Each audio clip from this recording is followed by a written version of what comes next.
नमस्कार, सत श्री अकाल, वंदे मातरम। आज हमको हम बाइबल की एक चैप्टर लेविटिक्स या लेवी व्यवस्था के बारे में बताने जा रहे हैं। इसका चैप्टर नंबर है 7। अब ये बताते हैं।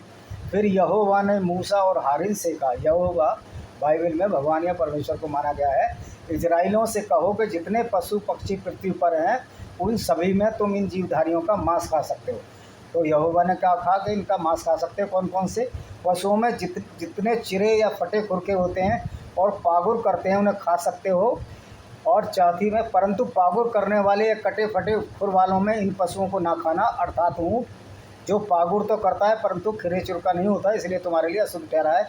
यही और सापान जो पागुर तो करता है पर चिरे खुर का नहीं होता, वो भी तुम्हारे लिए अशुद्ध है। और खरगोश तो जो पागुर तो करता है परंतु चिरे खुर का नहीं होता, इसलिए भी तुम्हारे लिए अशुद्ध है। और सूअर जो चिरे अर्थात फटे खुर का होता है परंतु पागुर नहीं करता, इसलिए तुम्हारे लिए अशुद्ध है। इसके मांस से कुछ ना खाना और इसकी लोथ को छूना भी नहीं, ये भी तुम्हारे लिए अशुद्ध है। फिर जितने जीव जल जंतु हैं उन्हें तुम खा सकते हो, अर्थात समुद्र व नदियों के जीव जंतुओं में से जितनों के पंख और चोंटे होते हैं, मतलब उन्हें खा सकते हो। और जलचरी प्राणियों में जितने जीवधारी बिना पंख और चोंटे में समुद्र व नदियों में रहते हो तुम्हारे लिए घृणित हैं, वह तुम्हारे लिए घृणित ठहरे। तुम उनके मांस में कुछ न खाना, उनकी लोथों को अशुद्ध जानना। और जल में किसी जंतु के पंख और चोंटे मतलब चोंच नहीं होते हो तुम्हारे लिए अशुद्ध है। फिर पक्षियों में इनको अशुद्ध जानना, ये अशुद्ध होने के कारण खाए ना जाएं, अर्थात उकाब, हड़फोड़ जो कि लकड़ी को फोड़ देता है, कुर्र और शाही और भांति भांति की चीलें और भांति भांति के सब कौए, काक, शुतुरमुर्ग नहीं खाना, लखमास, जलकुट, भांति भांति के बाज, हवरसिल, हाइगोल, उल्लू, राजहंस, धनेश, गिद्ध, लग लिख दिया इसे, गलगल, भांति भांति के बगुले, टिटेरी और चमगादड़। और जितने पंख वाले पाँवों के बल चलते हैं सब तुम्हारे लिए अशुभ हैं। पर रेंगने वाले और पंख वाले जो 4 पाँवों के बल पर चलते हैं, जिनके भूमि पर कूदने फादने की टांगें होती हैं, उनको खा सकते हो। ये हैं अर्थात भांति भांति के टिड्डी, भांति भांति के फनगे, भांति भांति के हरगोल और भांति भांति के, परंतु सब रेंगने वाले पंख वाले जो 4 पाँव वाले होते हैं वो तुम्हारे लिए शुद्ध हैं। और इनके कारण तुम अशुद्ध ठहरे हो। जिस किसी ने इनकी लोथ छूली वो सांझ तक अशुद्ध ठहरे। और जो कोई इनकी लोथ में कुछ भी उठाए वे अपने वस्त्र धोए और सांझ तक अशुद्ध रहे। फिर जितने पशु चिरखुर वाले हैं परंतु न बिल्कुल फटे खुर वाले न पागुर करने वाले, वो तुम्हारे लिए अशुद्ध है। जो कोई उन्हें छुएगा अशुद्ध ठहरेगा। और 4 पाँव के बल पर चलने वालों में जितने पंजों के बल चलते हैं ये सब तुम्हारे लिए अशुद्ध हैं। जो कोई इनकी लोथ छुए सांझ तक अशुद्ध रहेगा। और जो कोई उनकी लोथ उठाए वह अपने वस्त्र धोए सांझ तक अशुद्ध रहे, क्योंकि वो तुम्हारे लिए अशुद्ध हैं। और पृथ्वी पर रेंगने वाले, उनमें रेंगने वाले तुम्हारे लिए अशुद्ध हैं, जैसे नेवला, चूहा और भांति भांति के गो, चंदन गो वगैरह, और छिपकली, मगर, टिकटिक, सांडा और गिरगिटान। और सब रेंगने वालों में तुम्हारे लिए अशुद्ध हैं जो इनकी लोथ छुए सांझ तक अशुद्ध रहे। और इनमें से किसी का लोथ जिस किसी वस्तु पर पड़ जाए या अशुद्ध ठहरे, चाहे वह काठ का कोई पात्र हो, चाहे वस्त्र, चाहे खोल, चाहे बोरा, चाहे किसी काम का हो, कैसा ही पात्र आदि क्यों ना हो, वह जल में डाला जाए सांझ तक अशुद्ध रहेगा। और अशुद्ध रहे तब शुद्ध समझा जाएगा। यदि मिट्टी का कोई पात्र हो जिस पर इन जंतुओं में से कोई पड़े तो उस पात्र में कुछ को अशुद्ध करे और पात्र को तुम तोड़ना। उसमें जो खाने योग्य भोजन है उसमें पानी का छुआव हो वह सब अशुद्ध ठहरे। फिर यदि पात्र में पीने के लिए कुछ हो तो वह भी अशुद्ध ठहरे। और यदि इनके लोथ में से कुछ तंदूर या चूल्हे पर पड़े तो वह भी अशुद्ध ठहरे और तोड़ा जाए, क्योंकि वह अशुद्ध हो जाएगा, वह तुम्हारे लिए भी अशुद्ध ठहरे। परंतु सोता वह तालाब जिसमें जल इकट्ठा हो जाए वह शुद्ध है, परंतु जो इनकी लोथ को छुए वह अशुद्ध ठहरे। और इनकी लोथ में कुछ हिस्सा किसी प्रकार के बीज में जो बोने के लिए पड़े हों वो चीज़ शुद्ध रहे।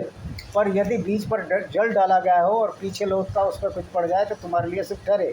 फिर जिन पशुओं के खाने की आज्ञा तुमको दी गई है, यदि उनमें से कोई पशु मरे तो उसकी लोथ छुए वह अशुद्ध ठहरे। और उसकी लोथ में कुछ खाए वह अपने वस्त्र धोए सांझ तक अशुद्ध रहे। और फिर उसकी लोथ उठाए या लाश उठाए वह भी वस्त्र धोए सांझ तक अशुद्ध रहे। और सब प्रकार के पृथ्वी पर रेंगने वाले जंतु घिनौने हैं, वो न खाए जाएँ। पृथ्वी पर रेंगने वालों में जितने भी पेट में 4 पाँव के बल चलते हैं या अधिक पाँव वाले होते हैं उन्हें तुम नहीं खाना, क्योंकि वो घिनौने हैं।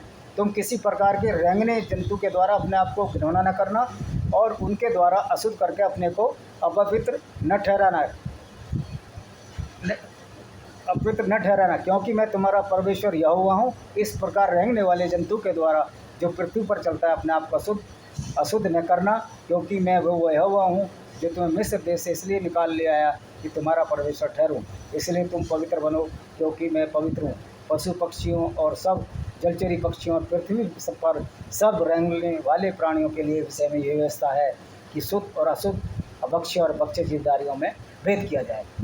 तो अब हम ये बताना चाहते हैं कि ये कैसा यहोवा है, जबकि यहोवा ने सारे लोग बनाए हैं। और ये बाइबल का यहोवा ये भी नहीं जानता है कि जो इंसान है वो एक शाकाहारी है, बायोलॉजिकल जैविक तौर पर शाकाहारी है। उसकी एलिमेंट्री कैनाल इस तरह की है कि वो शाकाहार करे और वो फूड चेन में पहले नंबर पर नहीं आता है। ये जो ईश्वर ने जो मांस भक्षी जीव बनाए हैं वो शाकाहारियों का शिकार करते हैं। तो ये यहोवा मनुष्य को, चूँकि मनुष्य बुद्धिमान प्राणी है, ऐसा प्रतीत होता है कि ये जो यहोवा है ये भी फेक आईडी बनाई है बाइबल वालों ने, ईसाइयों ने बना ली शुरू में, और उसी फेक आईडी पर ये अपने हिसाब से सारी बाइबल को इन्होंने रच डाला। कोई भी यहोवा, कोई भी परमेश्वर कभी ये नहीं कहेगा कि इस आदमी को खाओ, उस आदमी को खाओ, चिरे खुर वालों को मत खाओ, पक्षियों को मत खाओ, और ये सब मैंने बनाए। अगर उसने सारे बनाए तो इनको खाने के लिए क्यों कह रहा है? इसका मतलब ये यहोवा बाइबल का बड़ा ही क्रूर और अत्याचारी है। इसको तनिक भी हिचक नहीं है ऐसे निर्दोष जानवरों की बलि लेने के लिए जो कि शुद्ध शाकाहारी हैं, और वो उसकी फूड चेन में भी नहीं आते। अगर शेर किसी शाकाहारी को मारता है तो ये इसका स्वभाव है, क्योंकि उसको बायोलॉजिकली जैविक तौर पर इसी तरह बनाया है कि वो सबका शिकार करे, इसलिए फूड चेन में सबसे ऊपर नुकीले कोने की तरफ आता है। लेकिन जैसे जैसे आप नीचे की तरफ बढ़ते जाओगे तो शाकाहारी जानवर आ जाएंगे और लास्ट में पेड़ पौधे आ जाते हैं। तो यहोवा को तो ना साइंस का ज्ञान है, ना एवोल्यूशन थ्योरी का काम है। ऐसा प्रतीत होता है कि यहोवा एक फेक आईडी है जो क्रिश्चियन, जो ईसाई धर्म चलाने वालों ने खुद ही अपनी बना ली, और उसी के हिसाब से अपने फ़ायदे के लिए जो इनको फ़ायदा है उसके लिए अपने लिए खाने पीने के तमाम साधन इन्होंने इस पाठ में और बहुत सारे पाठों में जुटा लिए, जिससे कि उनके उपभोग और उनको विलासिता की ये चीज़ें मिलती रहें। तो ये जो फेक आईडी यहोवा की है, इससे इनकी बातों से ये प्रतीत होता है कि ये सही में वो ईश्वर नहीं है जो सबकी भलाई करता है। जैसे कि वेदों में लिखा गया है, सर्वे भवन्तु सुखिनः सर्वे भवन्तु निरामयाः, सारे सुखी हों और सारे निरोगी हों। तो आप समझ सकते हैं कि बाइबल का परमेश्वर कितना क्रूर और अत्याचारी है, जो जानवरों की बलि चढ़ाने के लिए और जानवरों के विभिन्न किस्मों को खाने के लिए कह रहा है। तो इन्हीं शब्दों के साथ मैं आप इस वीडियो को विराम देता हूँ। आगे भी मैं बाइबल की और बहुत सारी चीज़ों को, कुरीतियों को आपके सामने दिखाता रहूँगा। वंदे मातरम। जय हिंद।